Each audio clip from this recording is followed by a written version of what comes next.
Doctor Baba Saheb Ambedkar का मूल नाम भीमराव था। उनके पिता श्री रामजी वल्द मालजी सकपाल महू में ही मेजर सूबेदार के पद पर एक सैनिक अधिकारी थे। अपनी सेवा के अंतिम वर्ष उन्होंने और उनकी धर्मपत्नी भीमाबाई ने काली पलटन स्थित जन्मस्थली स्मारक की जगह पर विद्यमान एक बैरेक में गुजारे। सन 1891 में 14 अप्रैल के दिन जब रामजी सूबेदार अपनी ड्यूटी पर थे, 12 बजे यहीं भीमराव का जन्म हुआ। कबीर पंथी पिता और धर्मपरायण माता की गोद में बालक का आरंभिक काल अनुशासित रहा। शिक्षा। बालक भीमराव का प्राथमिक शिक्षण दापोली और सतारा में हुआ। बंबई के एल्फिंस्टोन स्कूल से वह 1907 में मैट्रिक की परीक्षा पास की। इस अवसर पर एक अभिनंदन समारोह आयोजित किया गया और उसमें भेंट स्वरूप उनके शिक्षक श्री कृष्णाजी अर्जुन कैलुस्कर ने स्वलिखित पुस्तक बुद्ध चरित्र उन्हें प्रदान की। बड़ौदा नरेश सयाजी राव गायकवाड़ की फेलोशिप पाकर भीमराव ने 1912 में मुंबई विश्वविद्यालय से स्नातक परीक्षा पास की। संस्कृत पढ़ने पर मनाही होने से वह फारसी लेकर उत्तीर्ण हुए। अमेरिका के कोलंबिया विश्वविद्यालय B.A. के बाद M.A. के अध्ययन हेतु बड़ौदा नरेश सयाजी गायकवाड़ की पुनः फेलोशिप पाकर वह अमेरिका के कोलंबिया विश्वविद्यालय में दाखिल हुए।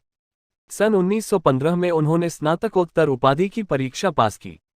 इस हेतु उन्होंने अपना शोध प्राचीन भारत का वाणिज्य लिखा था। उसके बाद 1916 में कोलंबिया विश्वविद्यालय अमेरिका से ही उन्होंने PhD की उपाधि प्राप्त की। उनके PhD शोध का विषय था ब्रिटिश भारत में प्रांतीय वित्त का विकेंद्रीकरण। London school of economics and political science.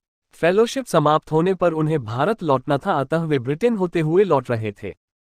उन्होंने वहां London school of economics and political science में SC और DSc और विधि संस्थान में बार-8 लॉ की उपाधि हेतु स्वयं को पंजीकृत किया और भारत लौटे। सबसे पहले छात्रवृत्ति की शर्त के अनुसार बड़ौदा नरेश के दरबार में सैनिक अधिकारी तथा वित्तीय सलाहकार का दायित्व स्वीकार किया।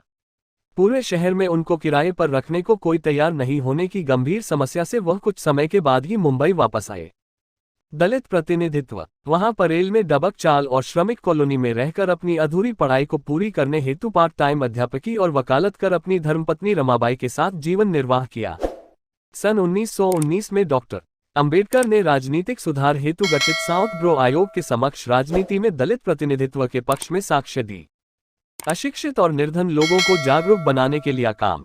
उन्होंने मूक और अशिक्षित और निर्धन लोगों को जागरूक बनाने के लिए मूकनायक और बहिष्कृत भारत साप्ताहिक पत्रिकाएं संपादित की और अपनी अधूरी पढ़ाई पूरी करने के लिए वह लंदन और जर्मनी जाकर वहां से SC, DSc और बैरिस्टर की उपाधियां प्राप्त की।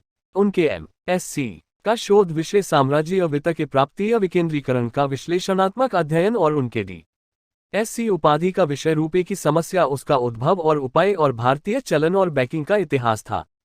D की मांद उपाधियों से सम्मानित। बाबा साहेब डॉक्टर अंबेडकर को कोलंबिया विश्वविद्यालय ने LD और उस्मानिया विश्वविद्यालय ने D की मांद उपाधियों से सम्मानित किया था।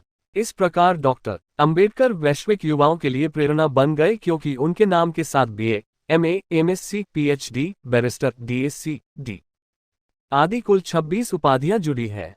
योगदान। Bharat Ratna doctor B.R. अंबेडकर ने अपने जीवन के 65 वर्षों में देश को सामाजिक, आर्थिक, राजनीतिक, शैक्षणिक, धार्मिक, ऐतिहासिक, सांस्कृतिक, साहित्यिक, औद्योगिक, संवैधानिक इत्यादि विभिन्न क्षेत्रों में अनगिनत कार्य करके राष्ट्र निर्माण में महत्वपूर्ण योगदान दिया। उनमें से मुख्य निम्नलिखित हैं। सामाजिक एवं धार्मिक योगदान। मानवाधिकार जैसे दलितों एवं दलित आदिवासियों के मंदिर प्रवेश, पानी पीने, छुआछूत, जातिपाति, ऊंच नीच जैसी सामाजिक कुरीतियों को मिटाने के लिए मनुस्मृति दहन, 1927 महाद सत्याग्रह, वर्ष 1928 नासिक सत्याग्रह, वर्ष 1930 येवला की गर्जना, वर्ष 1935 जैसे आंदोलन चलाए। बेजुबान, शोषित और अशिक्षित लोगों को जगाने के लिए वर्ष 1927 से 1956 के दौरान मूकनायक, बहिष्कृत भारत, समता, जनता और प्रबुद्ध भारत नामक 5 साप्ताहिक एवं पाक्षिक पत्र पत्रिकाओं का संपादन किया। कमजोर वर्गों के छात्रों को छात्रावासों, रात्रि स्कूलों, ग्रंथालयों तथा शैक्षणिक गतिविधियों के माध्यम से अपने दलित वर्ग शिक्षा समाज था 1924 के जरिए अध्ययन करने और साथ ही आय अर्जित करने के लिए उनको सक्षम बनाया।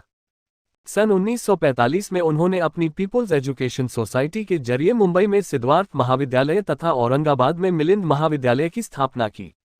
बौद्धिक वैज्ञानिक प्रतिष्ठा। भारतीय संस्कृति वाले बौद्ध धर्म की 14 अक्टूबर 1956 को 5 लाख लोगों के साथ नागपुर में दीक्षा ली तथा भारत में बौद्ध धर्म को पुनर्स्थापित कर अपने अंतिम ग्रंथ द बुद्धा एंड हिज धम्मा के द्वारा निरंतर वृद्धि का मार्ग प्रशस्त किया। जात पात तोड़क मंडल वर्ष 1937 लाहौर के अधिवेशन के लिए तैयार अपने अभिभाषण को जातिभेद निर्मूलन नामक उनके ग्रंथ ने भारतीय समाज को धर्मग्रंथों में व्याप्त मिथ्या अंधविश्वास एवं अंधश्रद्धा से मुक्ति दिलाने का कार्य किया। हिंदू विधेयक संहिता के जरिए महिलाओं को तलाक, संपत्ति में उत्तराधिकार आदि का प्रावधान कर उसके कार्यान्वयन के लिए वह जीवन पर्यंत संघर्ष करते रहे। आर्थिक, वित्तीय और प्रशासनिक योगदान। भारत में रिजर्व बैंक ऑफ इंडिया की स्थापना डॉक्टर अंबेडकर द्वारा लिखित शोध ग्रंथ रूपे की समस्या, उसका उद्भव तथा उपाय और भारतीय चलन व बैंकिंग का इतिहास ग्रंथों और हिल्टन यंग कमीशन के समक्ष उनकी साक्ष्य के आधार पर 1935 से हुई। उनके दूसरे शोध ग्रंथ ब्रिटिश भारत में प्रांतीय वित्त का विकास के आधार पर देश में वित्त आयोग की स्थापना हुई।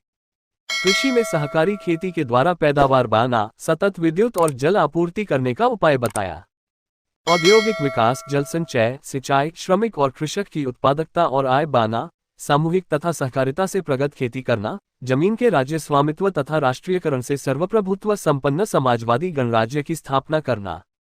सन 1945 में उन्होंने महानदी का प्रबंधन की बहुउद्देशीय उपयुक्तता को परख कर देश के लिए जल नीति तथा औद्योगिकरण की बहुउद्देशीय आर्थिक नीतियां जैसे नदी एवं नालों को जोड़ना, हीराकुंड बांध, दामोदर घाटी बांध, सोन नदी घाटी परियोजना, राष्ट्रीय जल मार्ग, केंद्रीय जल एवं विद्युत प्राधिकरण बनाने के मार्ग प्रशस्त किए।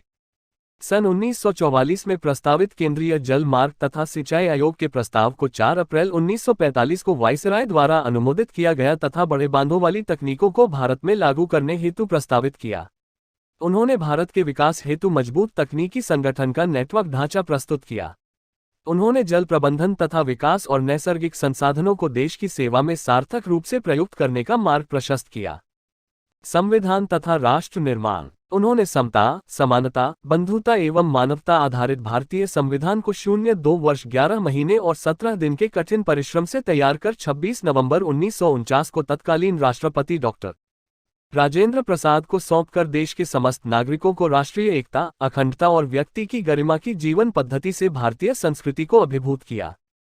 वर्ष 1951 में महिला सशक्तिकरण का हिंदू संहिता विधेयक पारित करवाने में प्रयास किया और पारित न होने पर स्वतंत्र भारत के प्रथम कानून मंत्री के पद से इस्तीफा दिया। वर्ष 1955 में अपना ग्रंथ भाषाई राज्यों पर विचार प्रकाशित कर आंध्र प्रदेश, मध्य प्रदेश, बिहार, उत्तर प्रदेश और महाराष्ट्र को छोटे छोटे और प्रबंधन योग्य राज्यों में पुनर्गठित करने का प्रस्ताव दिया था, जो उसके 45 वर्षों बाद कुछ प्रदेशों में साकार हुआ। निर्वाचन आयोग, योजना आयोग, वित्त आयोग, महिला पुरुष के लिए समान नागरिक हिंदू संहिता, राज्य पुनर्गठन, बड़े आकार के राज्यों को छोटे आकार में संगठित करना, राज्य के नीति निर्देशक तत्व, मौलिक अधिकार, मानवाधिकार, कंप्ट्रोलर व ऑडिटर जनरल, निर्वाचन आयुक्त तथा राजनीतिक ढांचे को मजबूत बनाने वाली सशक्त, सामाजिक, आर्थिक, शैक्षणिक एवं विदेश नीति बनाई। प्रजातंत्र को मजबूती प्रदान करने के लिए राज्य के तीनों अंगों न्यायपालिका, कार्यपालिका एवं विधायिका को स्वतंत्र और पृथक बनाया तथा समान नागरिक अधिकार के अनुरूप एक व्यक्ति, एक मत और एक मूल्य के तत्व को प्रस्थापित किया। विधायिका, कार्यपालिका एवं न्यायपालिका में अनुसूचित जाति एवं जनजाति के लोगों की सहभागिता संविधान द्वारा सुनिश्चित की तथा भविष्य में किसी भी प्रकार की विधायिकता जैसे ग्राम पंचायत, जिला पंचायत, पंचायत राज इत्यादि में सहभागिता का मार्ग प्रशस्त किया। सहकारी और सामूहिक खेती के साथ साथ उपलब्ध जमीन का राष्ट्रीयकरण कर भूमि पर राज्य का स्वामित्व स्थापित करने तथा सार्वजनिक प्राथमिक उद्यमों यथा बैंकिंग, बीमा आदि उपक्रमों को राज्य नियंत्रण में रखने की पुरजोर सिफारिश की तथा कृषि की छोटी जोतों पर निर्भर बेरोजगार श्रमिकों को रोजगार के अधिक अवसर प्रदान करने के लिए उन्होंने औद्योगिकरण की सिफारिश की। शिक्षा, सामाजिक सुरक्षा एवं श्रम कल्याण। वायसराय की काउंसिल में श्रम मंत्री की हैसियत से श्रम कल्याण के लिए श्रमिकों की 12 घंटे से घटाकर 8 घंटे कार्य समय, समान कार्य समान वेतन, प्रसूति अवकाश, संवैतनिक अवकाश, कर्मचारी राज्य बीमा योजना, स्वास्थ्य सुरक्षा, कर्मचारी भविष्य निधि अधिनियम 1952 बनाना, मजदूरों एवं कमजोर वर्ग के हितों के लिए तथा सीधे सत्ता में भागीदारी के लिए स्वतंत्र मजदूर पार्टी का गठन कर 1937 के मुंबई प्रेसिडेंसी चुनाव में 17 में से उन्होंने 15 सीटें जीती।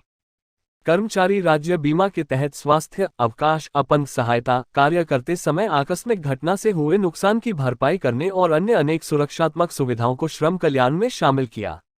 कर्मचारियों को दैनिक भत्ता, अनियमित कर्मचारियों को अवकाश की सुविधा, कर्मचारियों के वेतन श्रेणी की समीक्षा, भविष्य निधि, कोयला खदान तथा मायका खनन में कार्यरत कर्मियों को सुरक्षा संशोधन विधेयक सन 1944 में पारित करने में उन्होंने महत्वपूर्ण भूमिका निभाई।